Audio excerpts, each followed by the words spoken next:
In this video, we're going to talk about what it's like to study at Oxford University. This is part of a bigger series where we've done a profile on every single university that you can check out here, and we've collected all of your questions on Instagram for what you want to know that's going to help you make a decision whether to apply to each of those universities. So why study at Oxford University? Well, for starters, Oxford University is a member of the prestigious Russell Group, an association of the 24 leading UK universities. And of course, a medical degree from Oxford is highly competitive with only limited spaces, but a degree from that medical school can open doors to give you some of the best opportunities available job-wise in the world. So how about the course itself? The medical course at Oxford University is highly academic and research focused, with a strong emphasis on practical skills and experience. The course at Oxford is 6 years long and results in you getting a Bachelor of Medicine and Bachelor of Surgery degree. And by being at Oxford, students will have the opportunity to work with real patients from early on in their studies and will have access to some of the best clinical facilities in the world. So what are the students actually saying about studying medicine at Oxford?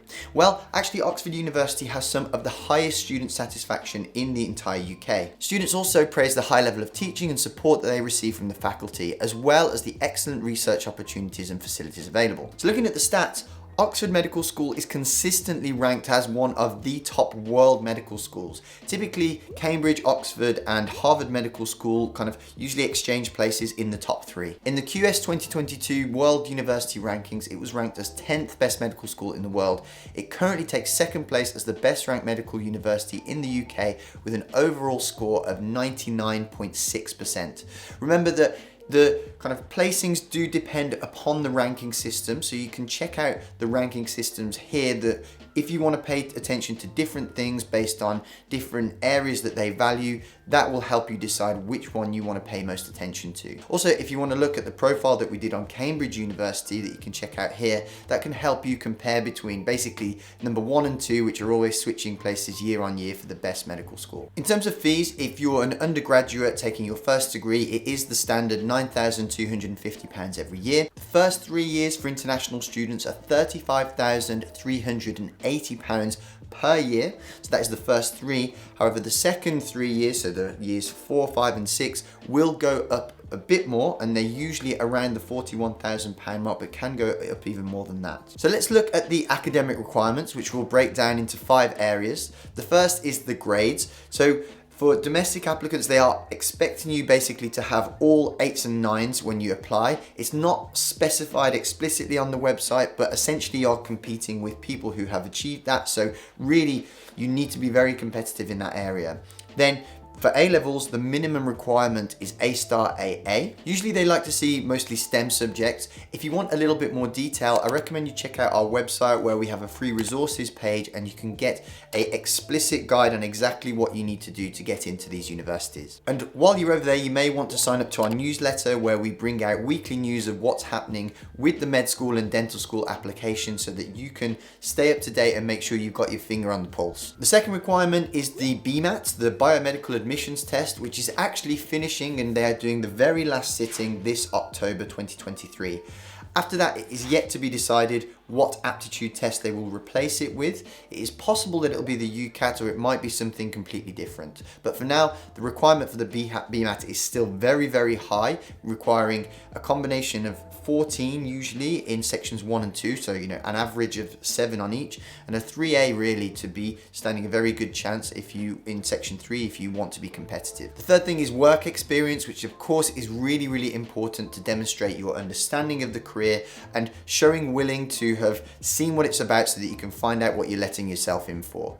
If you want to find out about work experience, this video here covers kind of the best way to approach it and how to get some of the best work experience available out there. Oxford may well use your personal statement, especially as they are so competitive and there are very few things to differentiate between students.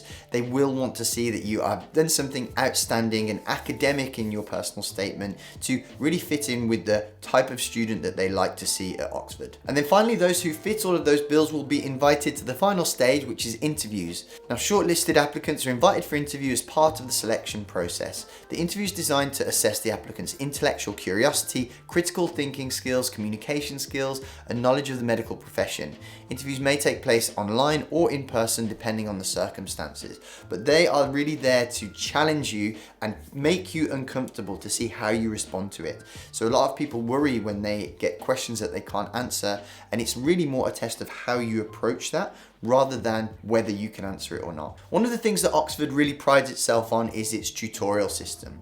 Now, the initial information is usually divulged via lectures so that you can get the initial bits and go away and learn about it, but then what they have is regular 1 to maybe 2 or 3 students, so 1 tutor to 2 or 3 students, tutorial sessions regularly each week so that they can check your understanding and basically talk through the material to consolidate learning. So with separate preclinical and clinical sections to the course, students on the Oxford Standard Medical course first gain a comprehensive grounding of medical science before applying that scientific foundation in the clinical setting. So the medical course at Oxford is divided into 3 sections. The first are the preclinical years, like we talked about, where you're learning about the basic science of disease and all the things that you need to know surrounding that.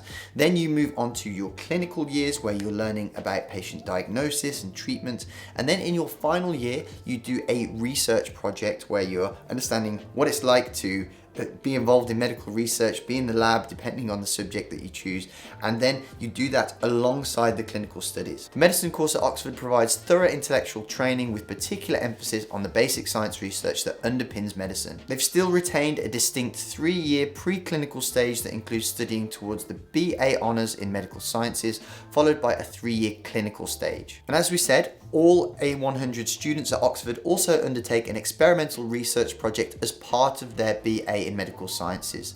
This will be in a field of interest to the student and will offer valuable first-hand experience in scientific research. Students have the opportunity to undertake research in a laboratory from a wide range of departments within the Medical Sciences division. And then the all-important question, what is the social and nightlife like?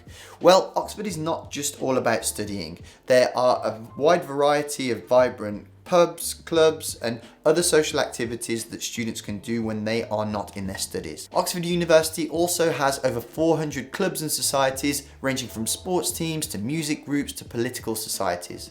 This means that there's something for everyone, and it's a great way to meet new people and get involved with something you're passionate about. Something that I would highly recommend whenever you start at any university is join a few societies, and that's a really great way to meet lots of people. Another important thing to consider is the accommodation, because at Oxford University, most students live in college accommodation. This is usually located on or near the main campus. But there are also options for private housing in the city, but it's less common. So there you have it, a very brief overview of Oxford and its very highly prestigious medical school. When you combine its academic excellence, innovative research, and very highly skilled one-on-one faculty attention that you get, Oxford is one of the best medical schools in the world.